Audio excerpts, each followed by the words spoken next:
I haven't told many people about this, mostly because I'm not sure what parts of it are worth telling and which parts sound like nothing if you say them out loud. I don't think anything supernatural happened.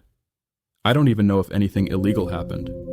I just know that for a while, a few years back, something about my life stopped feeling solid, and it never fully went back to normal. I'm not writing this to make a point. I just want it down somewhere, the way I remember it, even though I know memory isn't perfect. I was already halfway down the stairwell when I realized I'd left my phone upstairs. That was the first thing that went wrong that night, although I didn't think of it that way then. I just stood there on the landing, keys in my hand, listening to the hum of the fluorescent light above me and the distant sound of traffic outside. It was late enough that the building felt hollow, like it always did after 10 or so, when most people were home and quiet. I checked my watch, 11:43. I was supposed to be at work by midnight, and I'd already pushed it. The rational thing would have been to just go without the phone. I'd done it before. But I was expecting a call from my sister. She was supposed to let me know if she'd heard back about a job, and I didn't want to miss it. So I turned around and went back up. The hallway on my floor smelled faintly like someone had been cooking onions earlier. That wasn't unusual. Mrs. Alvarez across the hall cooked late sometimes. The carpet was the same dull brown it had always been, with the darker strip worn into it from years of people walking back and forth. My door was the third from the stairwell, with a crooked paper label taped on because the metal number had fallen off months earlier. I unlocked it, stepped inside, and grabbed my phone off the kitchen counter where I'd left it next to the mail. I remember noticing an envelope from the power company and thinking I should open it later. I didn't. When I stepped back into the hallway, I hesitated. There was someone standing near the stairwell door. At first I assumed he was just another tenant, maybe someone from a different floor waiting for the elevator or checking their phone where the signal was better. The lighting was bad there. One of the ceiling fixtures flickered, so his face kept slipping in and out of shadow. He was tall, wearing a dark jacket, no hat, no backpack, nothing that stood out. I nodded at him automatically. He didn't nod back. That didn't mean much. Some people don't acknowledge strangers, especially late at night. I walked past him toward the stairs, keys already threaded between my fingers without me really thinking about it. As I passed, I caught the smell of cigarettes. Smoking wasn't allowed inside, but people ignored that rule all the time. I started down the stairs, telling myself I was being paranoid. About halfway down, I realized I could hear him behind me. Not footsteps exactly, more like the soft rustle of fabric, the kind of sound someone makes when they shift their weight or adjust their jacket. I sped up a little. The sound stayed behind me. I told myself he was probably just heading out too. That was the most logical explanation. When I pushed through the exit door and stepped outside, the night air felt colder than I expected, sharp in my lungs. I unlocked my car quickly and got in, setting my phone in the cup holder without looking at it. Before pulling away, I glanced back at the building. The stairwell door was closed. I didn't see anyone through the glass. I drove to work with the radio on low, annoyed with myself for getting worked up over nothing. I worked nights at a distribution warehouse just off the highway, mostly doing inventory checks. It was boring, quiet work, counting pallets, scanning barcodes, listening to forklifts beep in the distance. The building was huge and mostly empty at night, which I usually liked. Around 2 a.m, my phone buzzed. My sister texted to say she still hadn't heard anything about the job. I texted back something supportive and went back to counting. By the time my shift ended at 8, the sun was already up. The drive home was uneventful. Traffic was light. The talk radio droned on about something I didn't care about, and the night before already felt less important. When I got back to my building, though, there was a cigarette butt directly in front of my apartment door. It was still smoking slightly, the paper curled in on itself at the end. I remember crouching down to look at it, checking whether it was warm. It was. I didn't smoke. Mrs. Alvarez didn't smoke. I didn't know anyone else on my floor who did. People from outside sometimes slipped in to use the stairwell, but they usually stayed near the bottom. I stood there longer than I needed to, listening for movement. The hallway was quiet, no doors opening, no voices. Eventually I told myself someone must have stepped out, finished their cigarette, and left it there without thinking. It wasn't worth worrying about. Inside, my apartment looked exactly the same as I'd left it. Nothing was missing. Nothing was disturbed. I slept most of the day and went back to work that night, feeling slightly embarrassed about how uneasy I'd been. A few nights later, coming home again, just before midnight, I noticed I was paying more attention to things than usual: reflections in windows, sounds in the stairwell. The hallway on my floor was empty. As I walked toward my door, I heard a sound behind me. It wasn't loud, just the sound of someone breathing, slow and deliberate, like they were trying not to be heard. I stopped. The sound stopped too. I stood there with my keys half out of my pocket, heart beating faster than it should have been. After a few seconds, I turned around. The hallway was empty at both ends. I unlocked my door and went inside, locking it behind me. That night, I checked the windows before going to bed. I told myself it was just being cautious. The next thing happened about a week later, and even now, I'm not sure it means anything at all. I was doing laundry in the basement.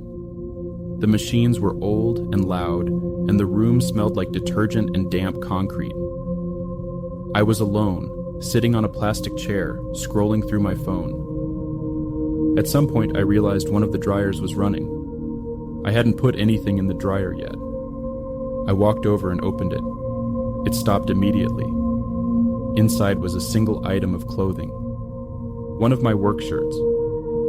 I stood there holding it, trying to remember if I'd washed it earlier and forgotten. That didn't make sense. I remembered wearing it the day before. It had a small tear near the hem. The tear was still there. I told myself someone must have found it somewhere and tossed it in. People tried to be helpful sometimes. Still, when I brought it upstairs, I noticed it smelled faintly like cigarettes. I didn't know why that bothered me as much as it did. I called in sick the next night, which wasn't something I usually did. I told my supervisor I'd picked up a stomach bug. He sounded annoyed, but didn't push it. After I hung up, I sat at the kitchen table for a long time doing nothing, just listening to the refrigerator cycle on and off. I kept expecting something else to happen, another note, another text. Someone knocking, nothing did. That was almost worse. Around 3 a.m, I heard my upstairs neighbor leave for work. I recognized her footsteps because she always wore heels, even at that hour. The sound grounded me more than I would have liked to admit. It reminded me that other people existed, that life was still moving forward in small, predictable ways. When the sun came up, I made coffee and opened the power company envelope I'd ignored for weeks. It was just a billing adjustment. I remember feeling oddly relieved, like even bad news would have been preferable to the sense that everything was suspended, waiting. Later that day, I decided to take a walk. I hadn't been outside except to go to work in a while, and the walls of the apartment felt closer than usual. I put on a jacket, grabbed my keys, and left. The street looked normal. Kids riding bikes, someone walking a dog. The same corner store with the faded lottery signs in the window. I walked a few blocks, then a few more, letting myself blend into the background of other people's routines. When I passed the grocery store parking lot, the same one I'd pulled into weeks earlier, I noticed the sedan parked at the far edge. It could have been any car. I know that.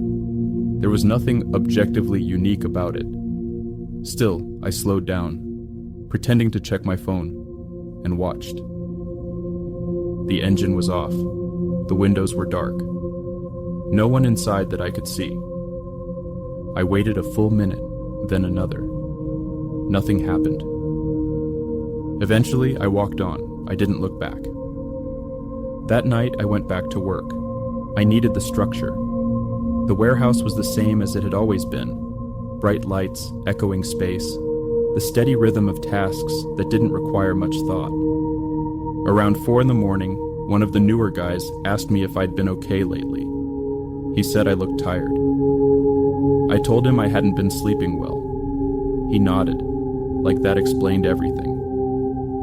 When my shift ended, I didn't go straight home. I drove instead, no destination in mind, just following familiar roads until they stopped being familiar. Dawn crept in slowly, the sky turning that washed-out gray that makes everything look unfinished. At some point, I realized I was being followed. Not closely, not aggressively, just there. The same sedan. I didn't pull over this time. I didn't test it with turns. I just kept driving, watching it in the mirror.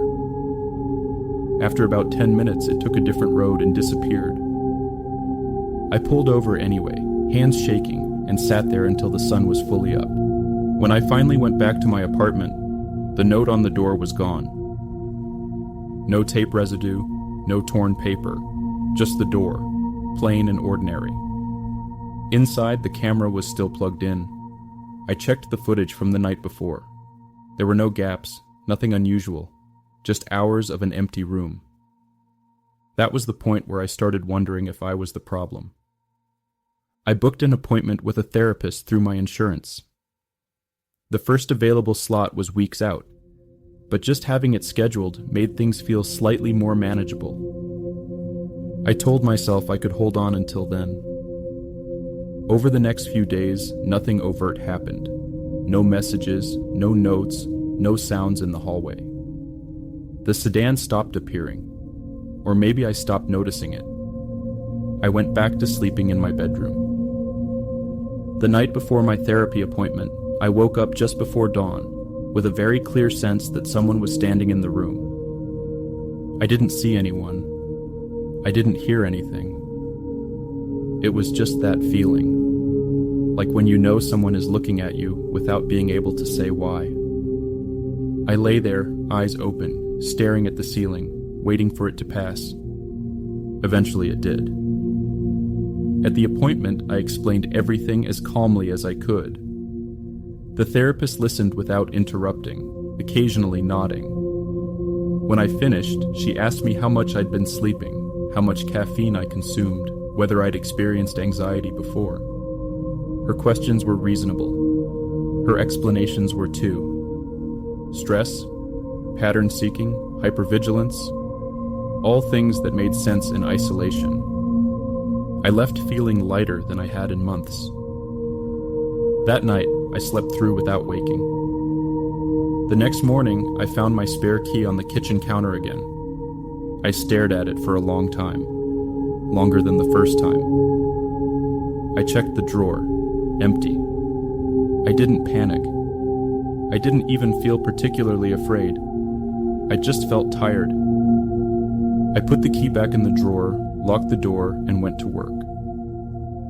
A week later, I moved out.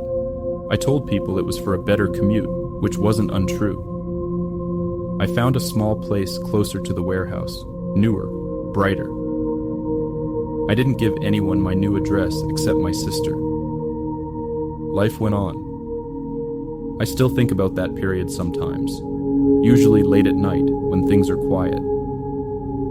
I tell myself that if something truly dangerous had been happening, there would have been clearer signs, broken locks, witnesses, proof. There wasn't.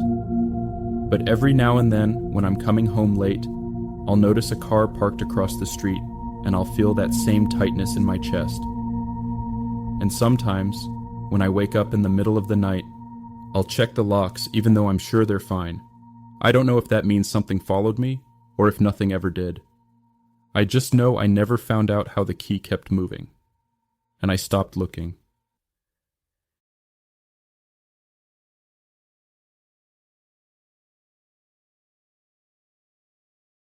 and our next story starts somewhere else entirely.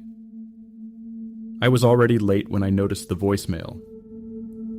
I'd been driving for about 20 minutes, stuck in that half-awake state you get when you've convinced yourself you're alert, but you're really just running on routine. The phone buzzed in the cup holder, and I ignored it at first. Then it buzzed again, longer this time, and I glanced down just long enough to see the missed call notification. Unknown number. That wasn't unusual.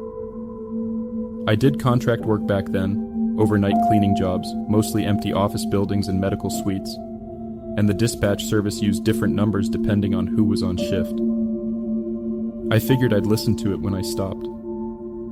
The road I was on was a long, straight stretch of highway cutting through a commercial area. Warehouses, storage units, closed car dealerships. Everything shut down and dark except for the occasional security light. The radio was on low, some talk show I wasn't paying attention to. I pulled into the lot where I was supposed to be working that night and put the car in park.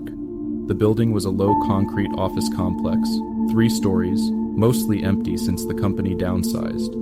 I'd been assigned there for about a month, so I knew the routine. Before getting out, I checked the voicemail. There was no audio, just breathing. At first, I thought it hadn't loaded properly. I held the phone closer to my ear and replayed it.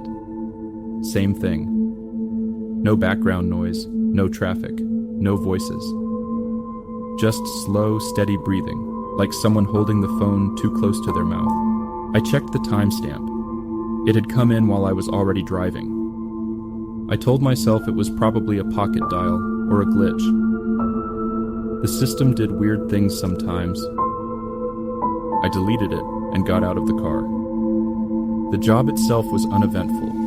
Empty hallways, motion lights clicking on and off, the smell of cleaning solution lingering longer than it should have.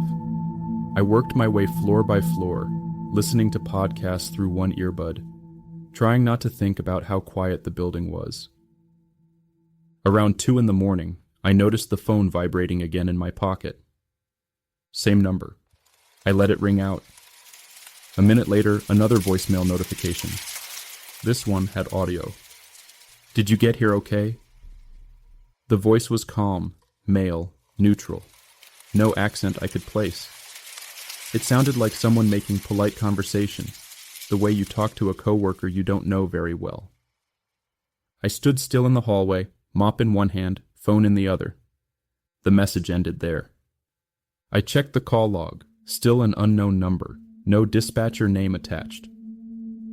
I replayed it twice, trying to decide if I recognized the voice. I didn't. I told myself maybe someone from the building's security office had my number. That made sense. They sometimes checked in. Still, they'd usually identify themselves. I finished the shift without incident and drove home just after dawn. By the time I pulled into my apartment lot, the voicemail felt less important, like something that only seemed strange in the middle of the night. I slept most of the day. When I woke up, there was another missed call. Same number, no voicemail this time. I didn't call back. Over the next week, the calls kept coming. Not every day, not on a schedule, always from the same unknown number. Sometimes they left voicemails, sometimes they didn't. The messages were short. "Are you working tonight? I think I missed you. Did you change your hours?" None of them sounded threatening. None of them sounded urgent. That was part of what made it uncomfortable. Whoever it was spoke like they expected me to understand what they were talking about. I asked dispatch if anyone else had been trying to reach me. They said no. I blocked the number. That worked for exactly 2 days. Then the calls started coming from a different number. This one had a local area code. The first voicemail from that number was quieter than the others. The voice sounded farther from the phone. "I can still leave messages," it said. "Blocking doesn't really matter." I stared at the screen longer than I meant to. I didn't call the police. I didn't even tell anyone. I told myself it was probably someone messing with me, or a wrong number that had turned into a joke. People did stupid things when they were bored. I changed my voicemail greeting so it didn't include my name. The next message said, "That's not your voice." I started leaving my phone in another room when I slept. One night, after finishing a job earlier than usual, I stopped at a gas station on the way home. It was just after midnight, one of the ones that stays open all night with bulletproof glass around the cashier. As I was pumping gas, I noticed a man standing near the edge of the lot. He wasn't doing anything, just standing there, hands in his jacket pockets, facing the road. I wouldn't have thought anything of it if he hadn't turned his head slightly when I looked at him. Our eyes met for a second. He didn't react, didn't look away, just watched me calmly, like he was waiting for something. I finished pumping gas and got back in my car. When I looked again, he was gone. The next voicemail came in while I was driving away. "Wrong jacket," the voice said, "but close." I didn't sleep that day. I changed my number that week. New phone, new plan. I was careful about who I gave it to. Family, dispatch, that was it. For a while, everything stopped. No calls, no messages. I started to relax. Then one night at work, while cleaning a conference room, I heard my phone vibrate in my pocket. New voicemail from my new number. The message was short. I liked the old one better. I stood there in the empty room, fluorescent lights buzzing overhead, and tried to come up with a reasonable explanation. I never really did. I didn't finish that shift. I told dispatch I wasn't feeling well and left early, which raised a few questions but not enough to matter. On the drive home, I kept checking the mirrors, even though I didn't really know what I was looking for. I half expected another voicemail to come in while I was driving, like it had before, but my phone stayed quiet. That quiet lasted a little over a week. I started doing things differently without really deciding to. Parking farther from my apartment so I could see the entrance from a distance. Taking different routes home. Turning the radio off so I could hear better. None of it felt dramatic at the time. It felt practical, like adapting to bad weather. When the calls started again, they weren't voicemails at first. Just missed calls. Always one ring. Sometimes two. Never long enough to answer even when I had the phone in my hand. The numbers were different every time. I stopped blocking them. It didn't seem to make a difference. One night I answered. I don't remember consciously deciding to do it. My phone rang while I was standing in my kitchen, and my thumb just moved. "Hello?" I said.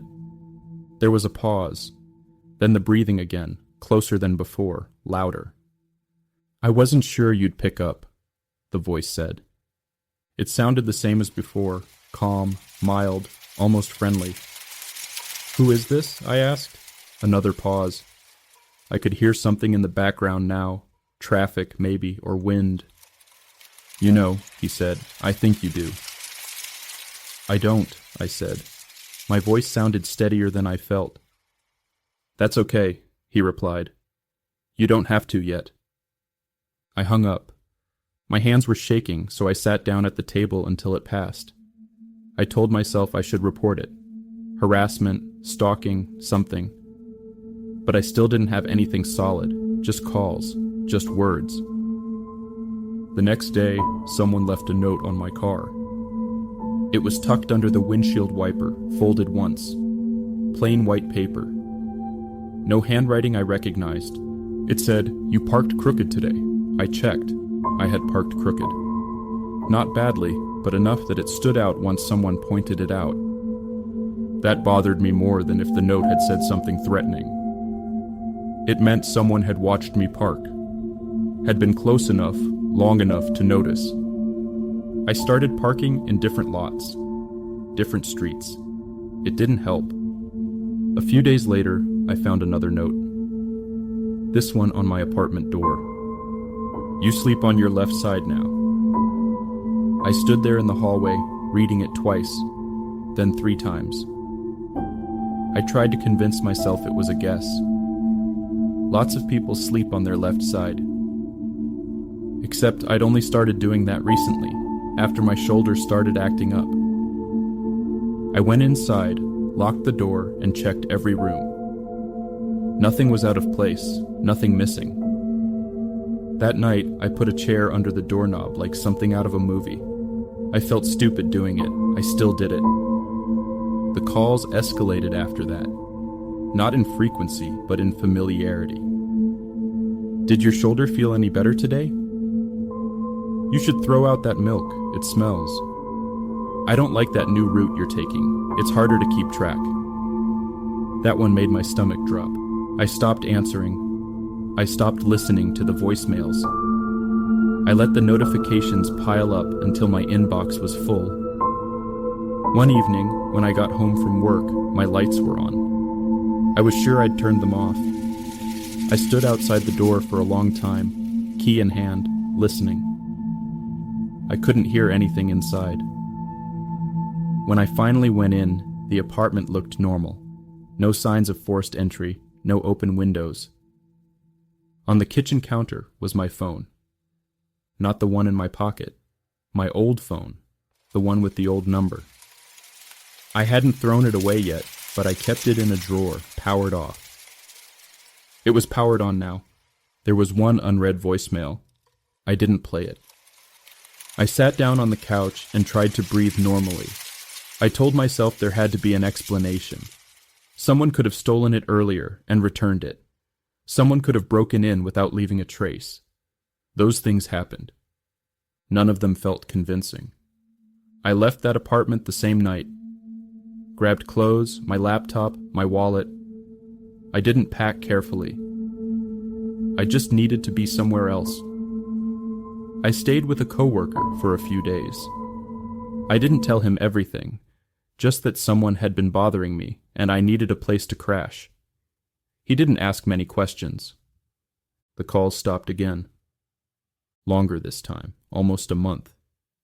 I found a new apartment across town, new locks, new routines. I told myself I was done running.